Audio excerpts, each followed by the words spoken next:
అయ్యా ఆరోగ్య సోపానం కార్యక్రమానికి స్వాగతం. శ్రీ వెంకటేశ్వర ఆయుర్వేద కళాశాలలో ద్రవ్యగుణ డిపార్ట్మెంట్లో అసోసియేట్ ప్రొఫెసర్గా తమ సేవలను అందిస్తున్నారు డాక్టర్ ఎస్ పవన్ కుమార్ గారు. ఈరోజు అజీర్తికి సంబంధించి ఎన్నో విషయాలను తెలియజేయడానికి ఇచ్చేశారు. డాక్టర్ గారు నమస్కారం అండి. నమస్తే సార్, అజీర్తికి గల కారణాలను తెలియజేస్తారా?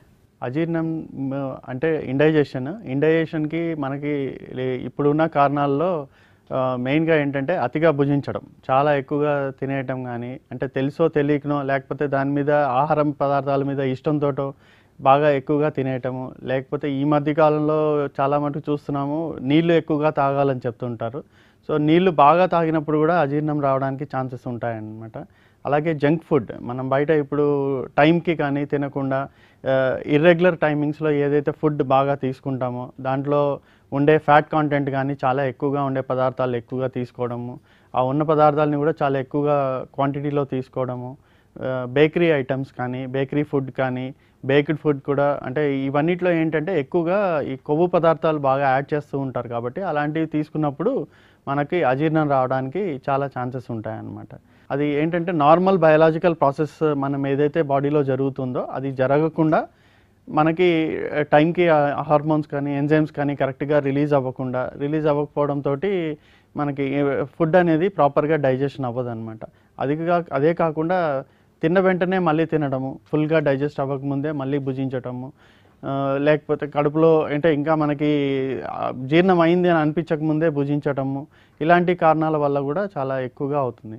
అలాగే స్ట్రెస్, మనం బాగా స్ట్రెస్గా ఫీల్ అయినప్పుడు మనకి భయము, లేకపోతే ఏదైనా శోకం అంటే ఏదైనా బాధ కలిగినప్పుడు కానీ, తర్వాత బాగా కోపం వచ్చినప్పుడు, కోపం వల్ల ఇలాంటి కండిషన్స్ అన్నిట్లో కూడా మనకి ప్రాపర్గా ఎంజైమ్స్ అనేవి రిలీజ్ అవ్వవు. దాని తర్వాత మనకు కరెక్ట్గా ప్రాపర్గా డైజెషన్ అనేది జరగదన్నమాట. అంటే మన మెంటల్ స్టేట్ బాగాలేనప్పుడు కూడా ఆ డైజెషన్ అనేది ప్రాపర్గా జరగకపోవడానికి చాలా రీజన్స్ ఉంటాయి. నిద్రా విపర్యయం అంటాము, అంటే నిద్ర సరిగా పోకపోవడం వల్ల, అది కూడా ఇప్పుడు ఉన్న వాళ్ళలో చాలా మేజర్ కాజ్ లాగా అయిపోయింది. కొన్ని సాఫ్ట్వేర్ ప్రొఫెషనల్స్ కానీ లేకపోతే అలాంటి వాళ్ళకి నైట్ డ్యూటీస్ ఉంటాయి, లేకపోతే కొందరు హెల్త్ కేర్ ప్రొఫెషనల్స్ కానీ లేకపోతే కొన్ని పోలీస్ డిపార్ట్మెంట్స్ కానీ లేదా సమ్ ఎమర్జెన్సీ డిపార్ట్మెంట్స్ ఉన్నాయి, వాళ్ళకంతా కూడా 24 hours డ్యూటీస్ ఉంటాయి, షిఫ్ట్ ఆఫ్ డ్యూటీస్ ఉంటాయి. అలాంటి వాళ్ళకి అందరికీ ఏంటంటే టైమింగ్స్ అనేవి రెగ్యులర్గా చేంజ్ అవుతూ ఉంటాయి కాబట్టి ఆ చేంజ్ అయిన టైమింగ్కి అడ్జస్ట్ అవ్వకపోవడం కూడా one of the reason for the అజీర్ణం అన్నమాట. దానివల్ల అజీర్ణం అనేది కలుగుతుంది. సో ఫుడ్ అనేది కరెక్ట్గా డైజెస్ట్ అవ్వదు. మనకు బాడీలో ఉండే బయాలజికల్ క్లాక్స్ ఏవైతే ఉంటాయో అవన్నీ డిస్టర్బ్ అవుతాయి అన్నమాట. అంటే బయాలజికల్ క్లాక్ అంటే మనకి కరెక్ట్గా టైంకి, ఇప్పుడు రెగ్యులర్గా ఒక టైంకి బ్రేక్ఫాస్ట్ చేస్తున్నాము, లంచ్ చేస్తున్నాం, డిన్నర్ చేస్తున్నాం అంటే ఎవ్రీడే ఆ టైంకి మనకంటూ ఎంజైమ్స్ కానీ అవన్నీ ప్రాపర్గా రిలీజ్ అవుతూ ఉంటాయి. సో అప్పుడు మనం తీసుకునే ఆహారం ఏదైతే ఉంటుందో అది కరెక్ట్గా డైజెస్ట్ అవ్వడానికి ఛాన్స్ ఉంటుంది. అలా కాకుండా సడన్గా డిస్టర్బ్ అయిపోయి ఒక 1 hour 2 hours లేట్గా తీసుకున్నాము, అప్పుడు మనకు ఆకలంతా చచ్చిపోయినట్టుగా అవుతుంది. సో అలాంటప్పుడు ఏమవుతుందంటే టైంకి రిలీజ్ అవ్వవు, మళ్ళీ ఎంజైమ్స్ అవన్నీ కరెక్ట్గా రిలీజ్ అవ్వాలి అంటే కొంచెం ఇబ్బంది అవుతుంది అనమాట. సో అలాంటప్పుడు అంతా కూడా మనకి అజీర్ణం రావడానికి ఛాన్సెస్ ఉంటాయి. డాక్టర్ గారు, అజీర్తి ఉన్న వ్యక్తుల్లో ఏ లక్షణాలు స్పష్టంగా కనిపిస్తాయంటారు? మా బాడీ అంతా బరువుగా అయిపోయి నోట్లోంచి నీళ్ళు వచ్చినట్టుగా అనిపించడము, వాంతి వచ్చినట్టుగా అనిపించడము, లేకపోతే ఒక్కొక్కసారి అతిసారం మోషన్స్ అయినట్టుగా అనిపించడము, కానీ లేకపోతే కొన్ని సందర్భాల్లో ఏమవుతుందంటే అజీర్ణం బాగా ఎక్కువైపోయి బాడీలో ఉండిపోయిందంటే అది మలం కూడా బయటకు వెళ్ళకుండా మలము వాతము అన్నీ కూడా ఆగిపోతాయి అన్నమాట. అంటే గ్యాస్ ఫామ్ అవుతుంది, ఫ్లాటులెన్స్ అనేది బాగా ఫామ్ అవుతుంది. దాంతో ఏమవుతుందంటే అబ్డామిన్ మీద మళ్ళీ ప్రెషర్ పడి బాగా ఉద్గారం అంటే తేన్పులు రావటము, తేన్పుల్లో కూడా మనకి పుల్లగా తేన్పులు రావడం, లేకపోతే కారంగా అనిపించడము, తేన్పుల్లో ముందు రోజు తిన్న ఆహారం అంతా కూడా మళ్ళీ పసర్లాగా బయటికి రావడం కానీ, వాంతులు అయిపోవడం కానీ, ఇలాంటివన్నీ కూడా మనకి కనిపిస్తాయి. అలాగే బాగా దాహం కూడా ఎక్కువగా అవుతుందన్నమాట ఆ టైంలో, ఎందుకంటే నీళ్ళు ఎక్కువగా తాగాలని అనిపించడము.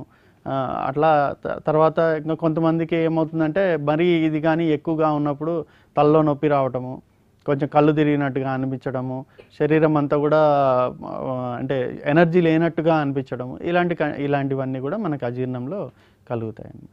అజీర్తి ఉండడం వల్ల ఇతర వ్యాధులు కలుగుతాయంటారా? అజీర్ణము ఇది మనకి చాలా సింపుల్ సమస్య అనిపిస్తుంది. కానీ చాలా క్రానిక్‌గా అయ్యి ప్రొలాంగ్డ్‌గా అయినప్పుడు మనకి చాలా సమస్యలు ఎదురవుతాయండి. దాంట్లో ఏంటంటే క్రానిక్ డయేరియాస్ మెయిన్‌గా వచ్చేది ఫస్ట్ జీఐ మీద చాలా ప్రెషర్ పడుతుంది. దాంతో ఏంటంటే వాంతులు రావటము, తర్వాత డయేరియా రావటము. మా దాంట్లో ఏంటంటే విసూచిక అని చెప్పి ఇది కూడా చెప్తారనమాట. ఇది కొంచెం కొన్ని సందర్భాల్లో అది అతిసారంకి గానీ, లేకపోతే కలరా ఇట్లాంటి డిసీజెస్‌కి కూడా అది వన్ ఆఫ్ ద రీజన్ కింద చెప్పారనమాట. సో, అలాంటప్పుడు అలాంటి వాటిలో కూడా బాగా మోషన్స్ అవ్వడము, పేషెంట్ బాగా వీక్‌గా అయిపోవడము, డీహైడ్రేషన్ అవ్వటము, ఇలాంటివన్నీ కూడా మనకి దాంట్లో జరుగుతాయి. అలాగే అది కాకుండా ఇంకా అసలు మనకి ఆయుర్వేదంలో ఏం చెప్తారంటే రోగాన్నే ఆమయము అంటారనమాట. ఆమయము అంటే ఏంటంటే ఆమముతో కూడింది ఆమయము అనమాట. ఆమము అంటేనే జీర్ణం కాకుండా ఏదైతే ఆహారం మన దాంట్లో మిగిలిపోతూ ఉంటుందో బాడీలో దాన్నే ఆమము అంటారనమాట. సో, ఈ ఆమం కానీ చాలా ఎక్కువగా పెరిగిపోతూ ఉండింది అంటే మనకి ఇంకా దాని నుంచి అబ్జార్ప్షన్ అనేది సరిగా ఉండదు. ఫుడ్ అబ్జార్ప్షన్ మనం తిన్న ఆహారము తింటూ ఉన్నా కూడా అది సరిగా బాడీలోకి ఎంటర్ అవ్వదన్నమాట. సో, దీనివల్ల ఏమవుతాయంటే మనకి ప్రోటీన్, ఎనర్జీ మాల్‌న్యూట్రిషన్ రావడము, లేకపోతే విటమిన్ డెఫిషియన్సీస్ రావడము, మినరల్ డెఫిషియన్సీస్ రావడము, దానివల్ల bone disorders, bone mineral density తగ్గిపోతుంది, బోన్ సరిగా ఫామ్ అవ్వదు. తర్వాత మన బాడీలో ఫామ్ అయ్యే టిష్యూస్ అన్నీ కూడా సరిగా ఫామ్ అవ్వవు, వాటికి న్యూట్రిషన్ సరిగా రాదనమాట. సో, అలాంటప్పుడు ఏంటంటే ఇప్పుడు చిన్నపిల్లల్లో కానీ చూస్తే కొన్ని క్వాషియోర్కర్, మెరాస్మస్ అట్లాంటి కండిషన్స్ వచ్చేసి మొహం అంతా వాచిపోవడము, కాళ్ళు చేతులు వాపులు రావటము, తర్వాత కిడ్నీల మీద కూడా ప్రెషర్ పెరగటము అలా జరుగుతుంది. అలాగే పెద్దవాళ్ళలో కూడా ఇలాంటి అజీర్ణం ఎక్కువగా అయితే మనకి కొలెస్ట్రాల్ బాగా పెరిగిపోవడం కానీ, డయాబెటీస్ లాంటిది, ఒబేసిటీ కూడా అబ్నార్మల్గా డిపాజిషన్ అంతా వచ్చేసి ఒబేసిటీ రావడము, ఇలాంటివన్నీ కూడా దీనివల్ల జరుగుతాయి అన్నమాట మనకి. ఇంకా ఇవే కాకుండా మాకు ఆయుర్వేదంలో ఇంకా కొన్ని డిసీజెస్ చెప్పారంట, ఆమవాతము ఇలాంటివన్నీ చెప్పారు. సో, అవన్నీ ఏంటి అంటే ఈ అజీర్ణం కారణంగానే వేరే డిసీజెస్ లాగా జాయింట్ డిజార్డర్స్ కానీ, ఇప్పుడు చాలామంది మనం కూడా చూస్తుంటాం పెద్దవాళ్ళలో కూడా జాయింట్ డిజార్డర్స్ వస్తాయి.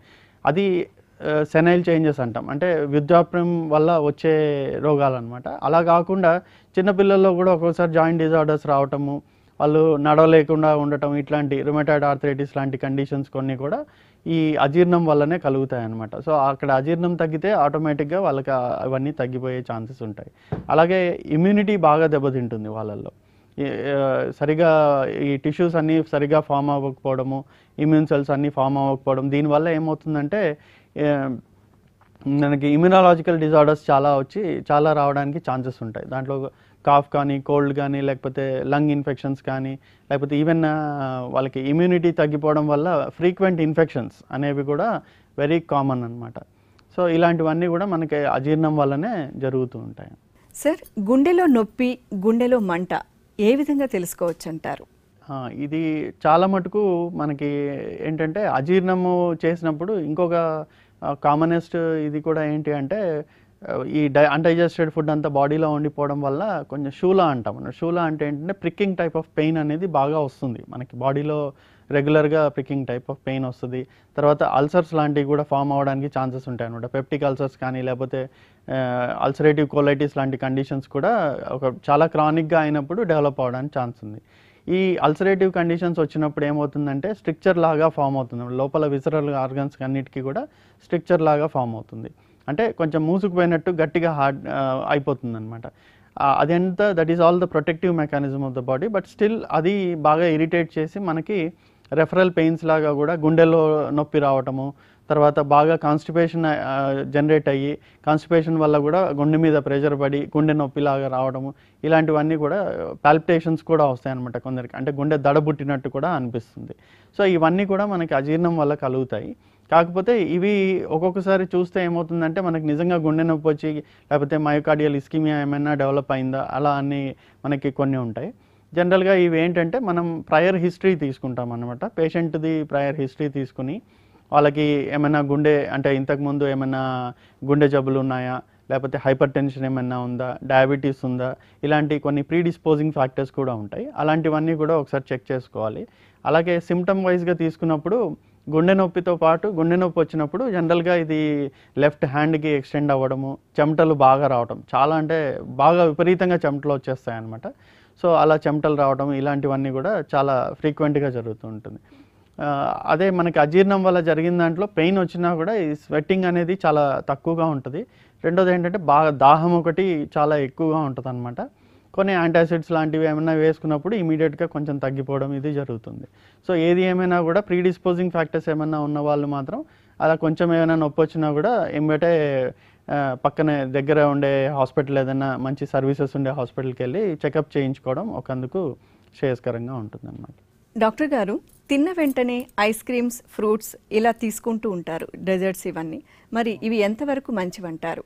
ఇప్పట్లో ఇవన్నీ ఎక్కడ ఏ ఫంక్షన్స్కి వెళ్ళినా కామన్గా అవుతున్నాయి అన్నమాట. మనకి భోజనం అంటే ఫుడ్ తర్వాత మనకి ఐస్ క్రీమ్స్ కానీ లేకపోతే ఈ ఫ్రూట్స్ కానీ ఇలాంటివన్నీ కూడా చాలా కామన్గా ఇస్తూ ఉన్నారు. సో అలాంటివి తీసుకొచ్చా అనేది చాలా ఇది ఒక పెద్ద క్వశ్చనే అనుకోవాలి. దీంట్లో ఏంటి అంటే ఆయుర్వేదం ప్రకారం ఫుడ్ తీసుకునేప్పుడు ఒక క్రమం చెప్పారు. దానివల్ల మనకేమి ఎలాంటి డిస్టర్బెన్స్ రాకుండా ఉండటం కోసం దాంట్లో ఏంటి అంటే ముందుగా మనం తీసుకున్నప్పుడు ఫస్ట్ మధుర రస పదార్థాలు అంటే తీగా ఉండేవన్నీ కూడా ముందు తినాలి. అంటే ఇప్పుడు మనం స్వీట్స్ కానీ లేకపోతే స్వీట్గా ఉండే ఇప్పుడు చక్కెర పొంగల్ కానీ ఇలాంటివైనా ఉన్నప్పుడు మనం తీసుకునే ఆహారంలో ఫస్ట్ అది తీసుకోవాలన్నమాట. దాని తర్వాత ఆమ్లరసం అంటే కొంచెం పుల్లగా ఉండేవి, పులుపుగా అంటే మనకి రసము, సాంబారు ఇలాంటివన్నీ దాని నెక్స్ట్ కేటగిరీ. దాని తర్వాత లవణం, తర్వాత కటు, తిక్త, కషాయ రసాలు అంటే చేదుగా ఉండేవి, కటువుగా అంటే కారంగా ఉండేవి, ఇవన్నీ లాస్ట్లో తీసుకోవాలన్నమాట. ఎందుకంటే మనకి మధురత్వం యొక్క వచ్చే ఎఫెక్ట్స్ ఏవైతే ఉంటాయో అవన్నిటిని కొంచెం నలిఫై చేస్తాయని చెప్పేసి. చివరిగా స్టమక్ని ఏమీ డిస్టర్బ్ చేయకుండా సాఫ్ట్గా ఉండే పదార్థాలు అంటే కొంతమంది జనరల్గా ఏంటంటే పెరుగు కానీ ఇలాంటివి కొంచెం సాఫ్ట్వి తీసుకోవడానికి ఛాన్సెస్ ఉంటాయన్నమాట. అయితే ఓవర్గా స్వీట్ ఉండకుండా నార్మల్గా ఉండేవి కొన్ని ఏమైనా తీసుకోవడానికి ఉంటుంది. అంతేగాని అన్ని పదార్థాలు స్వీట్, ఎందుకంటే ఆల్రెడీ మన బాడీ అప్పటికి మనం తినేసిన తర్వాత కంప్లీట్గా ఫిల్ అయిపోయి ఉంటుంది.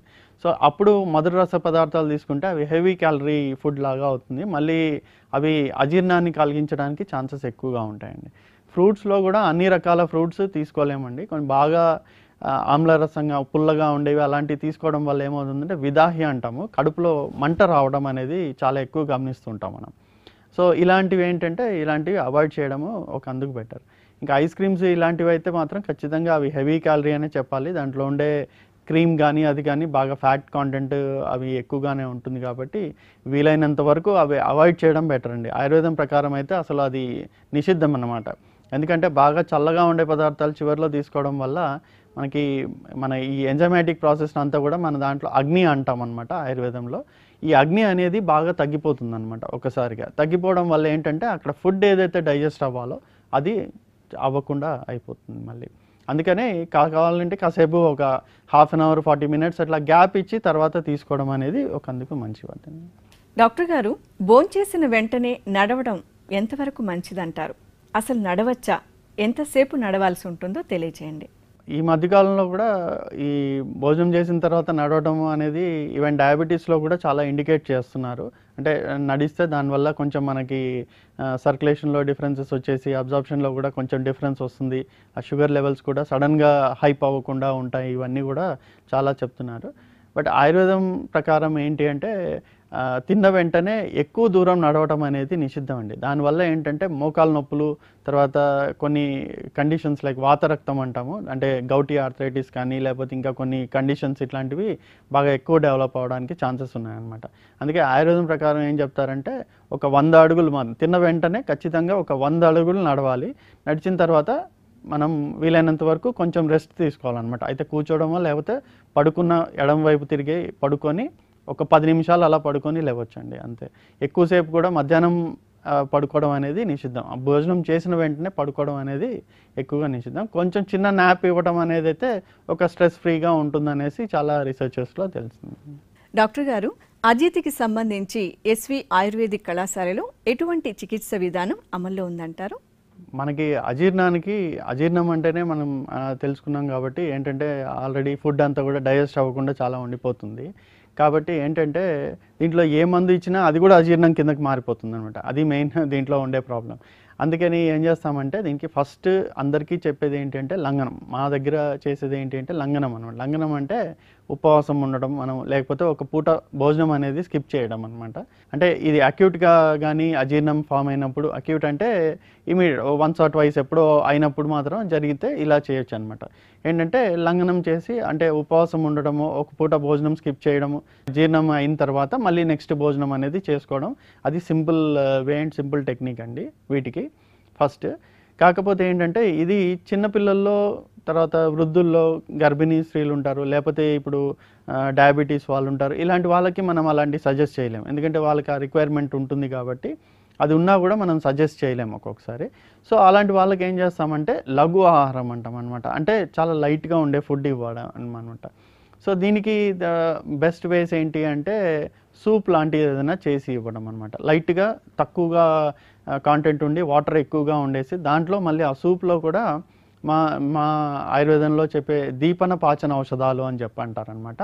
సో దీపనం అంటే ఈ అగ్ని అంటే మనం ఏదైతే మనకి ఈ ఎంజైమాటిక్ ప్రాసెస్ ఉంటుందో దాన్ని ఇంక్రీజ్ చేయడానికి ఏవైతే ఉంటాయో వాటిని దీపన ద్రవ్యాలు అంటారు. సో కార్మినేటివ్స్ అని చెప్పొచ్చు. సో ఆ కార్మినేటివ్స్ కానీ అపెటైజర్స్ కానీ మనం ఇచ్చినప్పుడు ఏమవుతుందంటే ఆకలి అనేది మళ్ళీ పెరుగుతుంది.